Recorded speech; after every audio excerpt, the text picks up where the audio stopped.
చైనాపై America మరోసారి తీవ్ర ఆరోపణలు చేసింది. తమ సుంకాలను తప్పించుకోవడానికి చైనాకు భారత్ సహాయం చేస్తుందని అమెరికా ఆరోపించింది.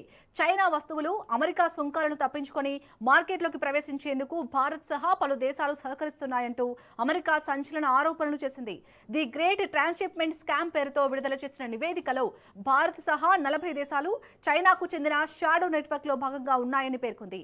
ఈ నివేదికను అమెరికా అధ్యక్షుడు డొనాల్డ్ ట్రంప్ వాణిజ్య సలహాదారు పీటర్ నవారో విడుదల చేశారు.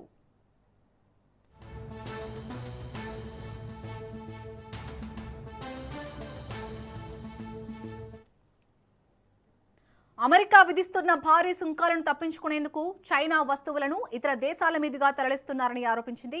ఈ వ్యవస్థలో భారత్ సహా 40 దేశాలు ఉన్నాయని ది గ్రేట్ ట్రాన్స్‌షిప్‌మెంట్ స్కామ్ నివేదికలో పేర్కొంది. 2018లో అన్యాయమైన వాణిజ్య విధానాలను అనుసరిస్తుందంటూ చైనాపై అమెరికా సెక్షన్ 301 కింద టారిఫ్లు విధించింది.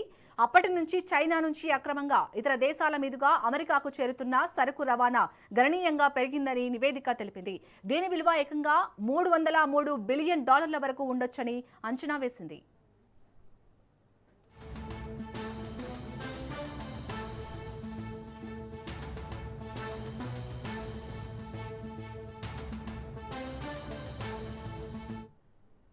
చైనా తయారీ వస్తువుల అసలు గుర్తింపును మార్చేందుకు రీలేబులింగ్, రీప్యాకేజింగ్, రూట్ మార్చడం వంటి మార్గాలను ఉపయోగిస్తున్నారని అమెరికా ఆరోపించింది.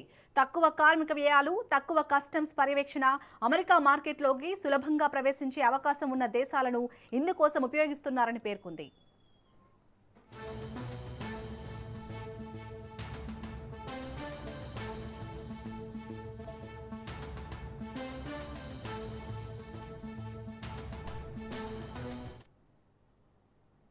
చైనా నుంచి వచ్చే వస్తువుల అసలు మూలాన్ని గుర్తించేందుకు అమెరికా కొత్త టెక్నాలజీపై కూడా దృష్టి పెట్టింది. డిటెక్టివ్ బోర్డర్ పేరుతో ఏఐ టూల్ను తీసుకురావడానికి ప్రయత్నాలు చేస్తుంది. షిప్మెంట్ రికార్డులు, రవాణా మార్గాల చరిత్ర, కంపెనీల యాజమాన్య సంబంధాలు వంటి సమాచారాన్ని విశ్లేషించి వస్తువు వాస్తవంగా ఎక్కడ తయారైందో గుర్తించడమే ఈ ఏఐ టూల్ లక్ష్యంగా తెలుస్తుంది.